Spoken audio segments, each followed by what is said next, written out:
दिमाग की धारा, कैसे न्यूरोसाइंस बौद्ध धर्म के गुत्थ को सुलझा रहा है। ये कहानी तो सुनी ही होगी ना। सोचता हूं इसलिए हूं। कोजिटो एर्गो सम। फ्रेंच थिंकर रेने डेकार्टेस ने 17वीं सदी में ये शब्द कहे थे। ये पश्चिमी नजरिए को बयां करते हैं कि इंसान को उसकी सोच से ही पहचाना जाता है। डेकार्टेस मानते थे कि एक स्थिर निरंतर मैं होता है, एक सोचने वाली इकाई जहां से ख्याल आते हैं, और ज्यादातर लोग, खासकर पश्चिम में, उनसे सहमत होंगे। आखिर हम सब खुद को मैं ही तो कहते हैं, और ये भी पता होता है कि हम किस बारे में बात कर रहे हैं। लेकिन क्या ये मैं सच में होता है? बौद्ध धर्म जैसे पूर्वी दर्शन का मुख्य तर्क है कि कोई मैं नहीं होता, बल्कि ये हमारे विचार ही हैं जो एक निरंतर स्व का भ्रम पैदा करते हैं, और यही भ्रम सारी मानवीय पीड़ा की जड़ है। ये लेख दिखाएगा कि न्यूरोसाइंस कैसे हजारों साल पुराने पूर्वी विचारों को सच साबित कर रहा है। ये बताएगा कि आखिर क्यों जैन बौद्ध ये कहते थे, कोई आत्म सेल्फ नहीं तो कोई परेशानी नहीं। तो इस लेख में हम जानेंगे योग और ध्यान कैसे दाहिने दिमाग को दुरुस्त रखते हैं, कैसे पैटर्न पहचानना हमेशा अच्छा नहीं होता, और जब बायां दिमाग काम करना बंद कर देता है तो दुनिया कैसी दिखती है। द इल्यूजन ऑफ आई। मैं, ये शब्द बोलते समय आप असल में किसकी बात कर रहे हैं? अगर आप ज्यादातर पश्चिमी लोगों जैसे हैं तो ये सवाल शायद बहुत अजीब लगेगा। मैं कहने से आप अपना मतलब लेते हैं वो सोचने वाला कॉन्शियस दिमाग जो आपके शरीर को कंट्रोल करता है और आपके सिर में आंखों के पीछे स्थित लगता है। ये चेतन पायलट ही मैं शब्द का छिपा हुआ अर्थ है। यही वो चीज है जिसे हम खुद कहते हैं। पश्चिम में रहते हुए आप शायद इस खुद को हल्के में लेते होंगे, और दिमाग में किसी जगह, जैसे विमान में पायलट, इसे कल्पनात्मक रूप से बिठा देते होंगे। पर यह हैरानी की बात है कि जब आप दिमाग में इस खुद को ढूंढते हैं तो वो वहां होता ही नहीं। न्यूरोसाइंस दिमाग के लगभग हर काम को मैप करने में सफल रहा है। भाषा, करुणा, चेहरे पहचानने और कई मानसिक कार्यों के लिए दिमाग के केंद्र तो मिल गए हैं, लेकिन खुद का केंद्र नहीं मिला। ये सुनकर कोई बौद्ध आश्चर्यचकित नहीं होगा। हजारों सालों से बौद्ध धर्म और ताओ धर्म दोनों सिखाते आ रहे हैं कि कोई एक निरंतर खुद नहीं होता। असल में दोनों सिखाते हैं कि ये सेल्फहुड एक भ्रम है, लेकिन ये भ्रम काफी यकीनी लगता है। आप इसे अभी अनुभव कर रहे होंगे, दिलचस्प है, या मैं अभी पूरी तरह सहमत नहीं हूं जैसे विचार कर रहे होंगे, और ये विश्वास रखते होंगे कि ये विचार आपके दिमाग के अंदर के पायलट मैं द्वारा उत्पन्न हो रहे हैं। तो परेशानी क्या है? अपने बेहद यकीनी लेकिन शायद भ्रमपूर्ण खुद में विश्वास करने का क्या नुकसान है? सीधे शब्दों में कहें तो खुद में विश्वास हमें मानसिक पीड़ा देता है। लेकिन उससे पहले ये भ्रम कैसे बनता है, ये गौर से देखें। आइए दिमाग के काम करने का तरीका थोड़ा संक्षेप में समझते हैं। स्प्लिट ब्रेन, इल्यूजरी आई। 60वें के दशक में कुछ मरीजों का रिस्क वाला नया ऑपरेशन हुआ। उनके कॉर्पस कॉलोसम को काट दिया गया। ये मोटे रेशों का बंडल दिमाग के दाएं और बाएं हिस्से को जोड़ता है। सर्जरी ने काम किया, मिर्गी के दौरे कम हो गए, मगर इससे वैज्ञानिकों को वो लोग मिल गए जिनके दाएं बाएं दिमाग अब बात नहीं कर पाते थे। इन स्प्लिट ब्रेन मरीजों की मदद से पहली बार दिमाग के दोनों हिस्सों के काम को अलग अलग समझा जा सका। ये जानना जरूरी है कि खुद का भ्रम कैसे बनता है। इसके लिए ये जरूरी है कि हम जानें ये दो दिमाग कैसे काम करते हैं, खासकर बायां दिमाग। ये भी जानना जरूरी है कि शरीर के बाएं हिस्से से आने वाली सारी जानकारी, देखने की जानकारी भी दिमाग का दायां हिस्सा प्रोसेस करता है, और उल्टा भी। तो बायां दिमाग क्या करता है? ये दुनिया को समझने के लिए लगातार कारण और स्पष्टीकरण ढूंढता है। ये एक अनुवादक की तरह है। मजेदार बात, इसकी व्याख्याएं अक्सर गलत होती हैं। एक मशहूर स्प्लिट ब्रेन स्टडी में एक शख्स को बाएं दिमाग दाएं आंख को मुर्गी का पैर दिखाया गया, फिर दाएं दिमाग बाएं आंख को बर्फ वाली जगह दिखाई गई, फिर दोनों दिमाग दोनों आंख को अलग अलग तस्वीरें दिखाई गईं, और उस शख्स को शुरुआती 2 तस्वीरों से जुड़ी चीजें चुनने को कहा गया। उस शख्स का दायां हाथ जो बाएं दिमाग से चलता है, उसने मुर्गी का पैर चुना। बायां हाथ जो दाएं दिमाग से चलता है, उसने बर्फ हटाने का फावड़ा चुना। अब मजेदार हिस्सा, जब उनसे पूछा गया कि वो बाएं हाथ से फावड़ा क्यों चुन रहे हैं, तो उन्होंने चौंकाने वाली बात कही। जैसा कि आप जानेंगे, बाएं दिमाग में भाषा प्रोसेस होती है, लेकिन ये कहने के बजाय कि शायद दाएं दिमाग से बात नहीं हो पा रही, फावड़ा क्यों चुना ये नहीं समझ रहा, बाएं दिमाग ने तुरंत जवाब दे दिया। उन्होंने सही लगने वाली पर पूरी तरह गलत बातें बताईं, जैसे मुर्गी के पैर के साथ मुर्गी होती है और मुर्गी घर साफ करने के लिए फावड़े की जरूरत होती है। दूसरी स्टडी भी यही बताती है, बायां दिमाग हमेशा एक व्याख्या देता है, भले ही वो असलियत से जुड़ी ना हो। The pattern illusion. भाषा और चीजों को अलग अलग वर्गों में बांटने में क्या समानता है? दोनों ही हमारी पैटर्न पहचानने और उन्हें दोहराने की क्षमता पर निर्भर करते हैं। अगर आप व्याकरण और क्रिया रूपों के पैटर्न नहीं पहचान पाते तो भाषा सीखना मुश्किल होगा, और अगर आप खास पैटर्न के अक्षरों को देखकर ये नहीं बता पाते कि ये सही स्पेलिंग है या नहीं, तो आप लिखी हुई भाषा और बकवास में फर्क नहीं कर पाएंगे। बायां दिमाग भाषा और चीजों को वर्गों में बांटने में माहिर है, तो ये बहुत मुमकिन है कि ये पैटर्न पहचानने का केंद्र भी हो। हालांकि इसे पैटर्न बनाने का केंद्र कहना शायद ज्यादा सही होगा। आखिरकार हमारा दिमाग हर चीज में पैटर्न देखता है, भले ही वो असल में हो ही ना हो।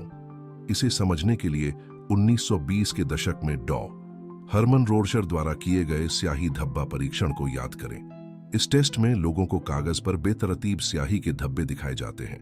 माना जाता है कि लोग इन बेतरतीब धब्बों में अपने मन की बातें देखते हैं, जैसे चेहरे, फूल या तितलियां। बेतरतीब धब्बों में पैटर्न देखना शायद नुकसानदेह न लगे, लेकिन जब दिमाग, जो शायद ब्रह्मांड की सबसे ताकतवर पैटर्न बनाने वाली मशीन है, खुद को देखता है तो क्या होता होगा? ये अपनी पसंद नापसंद, यादों, विश्वासों और फैसलों का गड्ढमड्डा लेकर शायद वो पैटर्न बनाता है जिसे आप मैं कहते हैं। पैटर्न पहचानना कई मामलों में मददगार होता है, लेकिन ये बेवजह दुख का कारण भी बन सकता है। उदाहरण के लिए, लेखक के एक दोस्त को लगता था कि उसके सहकर्मी उससे नफरत करते हैं। उसने उन्हें ऑफिस में इकट्ठा होकर फुसफुसाते और अपनी तरफ इशारा करते देखा। उसके दिमाग ने इस जानकारी से एक पैटर्न बनाया। सहकर्मी उसे बाहर निकालने की साजिश रच रहे हैं। इससे वो डर, उदासी और बेचैनी जैसी भावनाओं से घिर गई। लेकिन यह पैटर्न बिल्कुल गलत था। असल में उसके सहकर्मी उसके जन्मदिन के लिए सरप्राइज पार्टी प्लान कर रहे थे। लेखक की दोस्त की तरह हम भी लगातार पैटर्न ढूंढते हैं जो असलियत को समझा सके। ये गलत नहीं है, लेकिन दुख कम करने के लिए ये याद रखना जरूरी है कि ये पैटर्न सिर्फ हमारे दिमाग में ही मौजूद होते हैं। Left brain and the illusion of I. तो अब आप समझ गए होंगे कि बायां दिमाग कैसे काम करता है। ये भाषा का केंद्र है, ये दुनिया को समझने की कोशिश करता है, ये पैटर्न ढूंढता है। ये सारे काम मिलकर ये भ्रम पैदा करते हैं कि आप एक स्थिर और निरंतर खुद हैं। आप जानते हैं कि बाएं दिमाग की चेतना कैसी लगती है क्योंकि आप इसे अभी महसूस कर रहे हैं ये लेख पढ़ते हुए। लेकिन दुनिया को दाएं दिमाग से देखना कैसा होगा? न्यूरो एनाटोमिस्ट डो जिल बोल्टे टेलर का मामला कुछ संकेत देता है। 1996 में डो टेलर को स्ट्रोक हुआ। उनके दिमाग के बाएं हिस्से की एक खून की नली फट गई, जिसने उनके बाएं दिमाग को लगभग काम करना बंद कर दिया। स्ट्रोक के दौरान वो भाषा को समझ नहीं पा रही थी और अतीत और भविष्य की चिंताओं से भरी उनकी अंतरात्मा की आवाज पूरी तरह शांत हो गई। दुनिया को अलग अलग वर्गों में बांटने का अब कोई मतलब नहीं था। वो अब खुद को एक अलग इंसान के रूप में नहीं देख रही थी, बल्कि ब्रह्मांड की ऊर्जा से जुड़े, सीमाओं से परे एक अस्तित्व के रूप में महसूस कर रही थी, शांत और पूरी तरह से वर्तमान में विद्यमान। दूसरे शब्दों में, उन्होंने वो अनुभव किया जो लोग ध्यान और माइंडफुलनेस से पाने की कोशिश करते हैं। स्ट्रोक से पहले डॉ टेलर खुद को एक बुद्धिजीवी मानती थी और उनका बायां दिमाग ज्यादातर लोगों की तरह लगातार बड़बड़ाता रहता था। लेकिन बाद में उनकी आत्मधारण व्यापक हो गई और उन्हें एहसास हुआ कि वो जरूरत के हिसाब से खुशी से भरे दाएं दिमाग की एकता या चीजों को अलग अलग वर्गों में बांटने वाले बाएं दिमाग की सेपरेटनेस को चुन सकती है। अपना काम और जीवन जारी रखने के लिए उन्हें अपने बाएं दिमाग की जरूरत थी। हालांकि ये जानने के बाद कि एक बीच का रास्ता होता है, ना तो पूरी तरह बायां दिमाग ना ही दायां दिमाग, उनकी जिंदगी बेहतर हो गई। वो ये भी मानने लगी कि हर कोई ऐसा संतुलन बना सकता है और ये दुनिया एक बेहतर जगह होगी अगर ज्यादा लोग अपने दाएं दिमाग को जगाएं। तो ये हम कैसे कर सकते हैं? हम कैसे थोड़े समय के लिए ही सही, लगातार व्याख्याओं और पैटर्न ढूंढने को छोड़कर सिर्फ अस्तित्व में रह सकते हैं? इन सवालों के जवाब हम अगले भाग में देखेंगे। The right brain beyond words. दाएं दिमाग की चेतना को समझाना मुश्किल है। आखिर इसके बारे में बात करने के लिए हमें भाषा का इस्तेमाल करना पड़ता है, और भाषा बाएं दिमाग का काम है।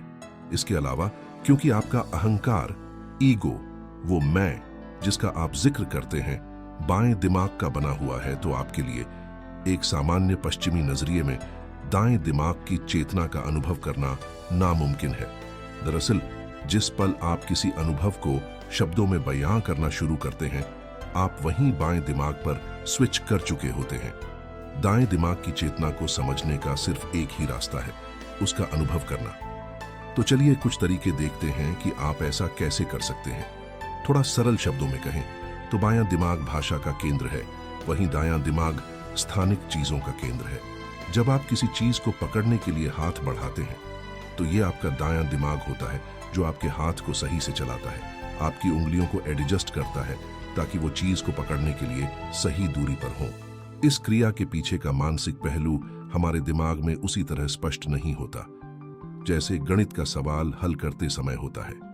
इसलिए हमें लगता है कि ये मानसिक क्रियाएं अनकॉन्शियस होती हैं, लेकिन अचेतन सिर्फ एक लेबल है जो हम उन विचारों पर लगाते हैं जो भाषा के दायरे से बाहर होते हैं। अचेतन मानसिक क्रियाएं जैसे चलना फिरना दिमाग के जटिल कार्यों को दर्शाती हैं। हम इन्हें सोच नहीं कहते क्योंकि ये भाषा आधारित नहीं है, और यही तो दाएं दिमाग का काम है, गैर भाषा आधारित कार्य करना।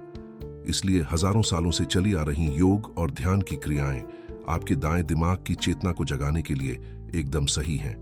जब आप योग करते हैं तो ज्यादा सोच नहीं चलती। हाँ, आपको हिलना डुलना होता है और ये अच्छा लगता है और आप जानते हैं कि आप क्या कर रहे हैं, लेकिन इसका पूरा फायदा लेने के लिए बेहतर है कि आप पल में रहें और अपने अंदर के व्याख्याता पर ध्यान ना दें। ध्यान के लिए भी यही बात है। अगर आपने कभी ध्यान किया है तो शायद जानते होंगे कि कई गुरु नए लोगों को सलाह देते हैं कि वो अपनी सांसों पर ध्यान दें। वो ऐसा इसलिए करते हैं क्योंकि आमतौर पर सांस लेने के लिए आपको सोचने की जरूरत नहीं होती, ये तो बस हो जाता है। अपनी सांसों पर ध्यान देकर आप अपने दिमाग को एक अचेतन क्रिया के साथ जोड़ते हैं, जिससे आपका दिमाग ऐसे स्थान में प्रवेश कर पाता है जहां विचार और भाषा के लेबल ना हो। लेकिन ध्यान करने वाले और योगी अपने अभ्यास को अचेतन नहीं कहते, वो कहते हैं कि वो पूरी तरह सचेत होते हैं। बस उस अनुभव को शब्दों में बयां करना मुश्किल है। यही तो दाएं दिमाग का सार है। ये बिना सोचे समझे काम करता है, यानी हर क्रिया को भाषा में ना समझाते हुए। जाहिर सी बात है, इस बारे में सोचना या बात करना भी मुश्किल है। Right brain sudden knowing. दायां दिमाग सिर्फ जगह का पता लगाने में ही माहिर नहीं है, ये बिना भाषा वाले नॉन वर्बल दूसरे तरह के ज्ञान का भी स्रोत है। इंट्यूशन, ज्ञान जो अचानक आता है, को ही लीजिए। बाएं दिमाग वाले लोग अक्सर इनको सिर्फ संयोग मान लेते हैं। जब वो सुनते हैं कि मुझे अचानक लगा कि मेरा दोस्त घायल है और फोन करने पर पता चला वो सचमुच घायल था, या पता नहीं क्यों मैंने खिली धूप में भी छाता ले लिया और फिर बारिश हो गई, तो बाएं दिमाग वाले यही सोचते हैं। संयोग, न्यूरोसाइंस अभी तक ये नहीं समझा पाया है कि इंट्यूशन कैसे काम करता है, लेकिन इसका मतलब ये नहीं कि ये असली नहीं है। इसका सिर्फ ये मतलब है कि ये हमारे भाषा प्रेमी बाएं दिमाग के लिए समझ से परे है। और तो और कुछ नई स्टडीज ये बताती हैं कि कुछ फैसले लेने में इंट्यूशन वाला दायां दिमाग बाएं दिमाग से भी बेहतर है। एक स्टडी में लोगों को कार्ड गेम खेलने को दिया गया। उन्हें $2000 दिए गए और 2 ताश के पत्तों की गड्डी दिखाई गई, जिनमें से वो किसी से भी कार्ड चुन सकते थे। पहली गड्डी में ज्यादा पैसा जीतने का भी मौका था और ज्यादा पैसा हारने का भी। दूसरी गड्डी में कम पैसा जीतने और हारने का मौका था। गेम का मकसद ज्यादा से ज्यादा पैसा जीतना था।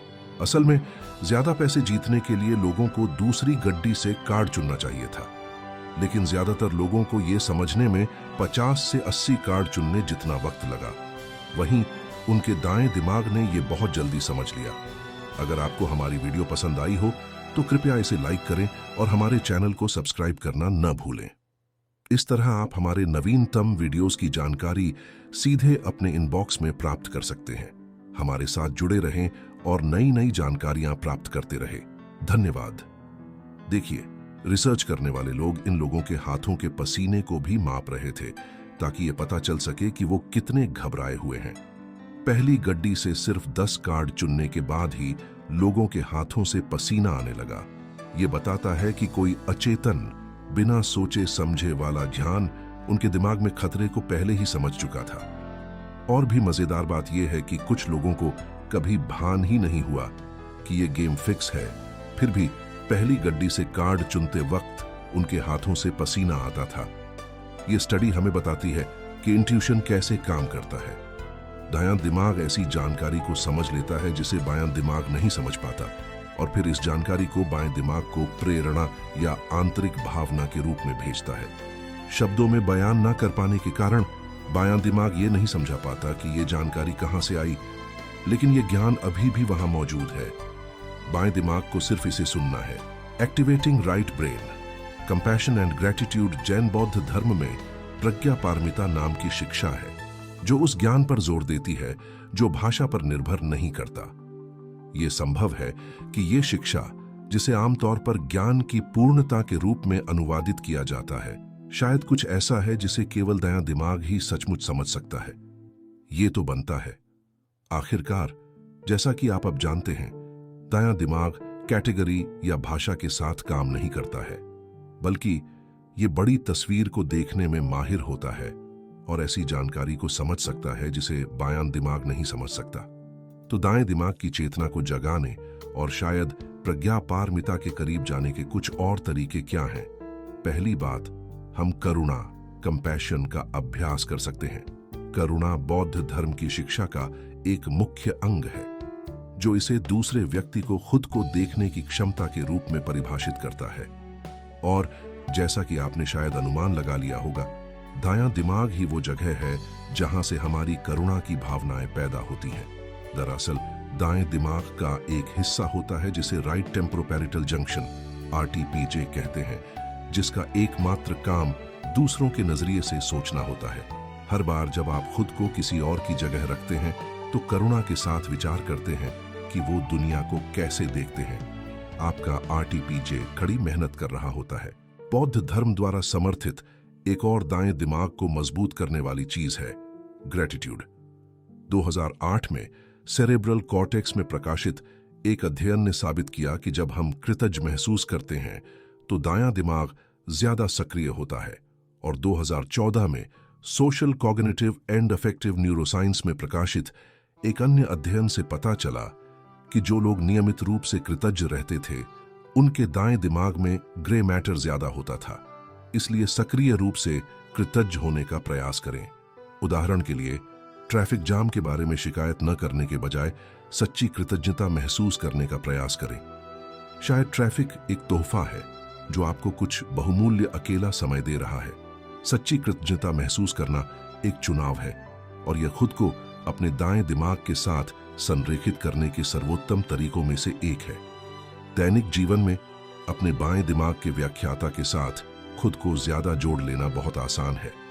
जब कोई ट्रैफिक में आपकी गाड़ी काट लेता है तो आप शायद तुरंत गुस्से का भाव महसूस करते हैं। जब बारिश में फंस जाते हैं तो अपनी किस्मत को कोसना स्वाभाविक है।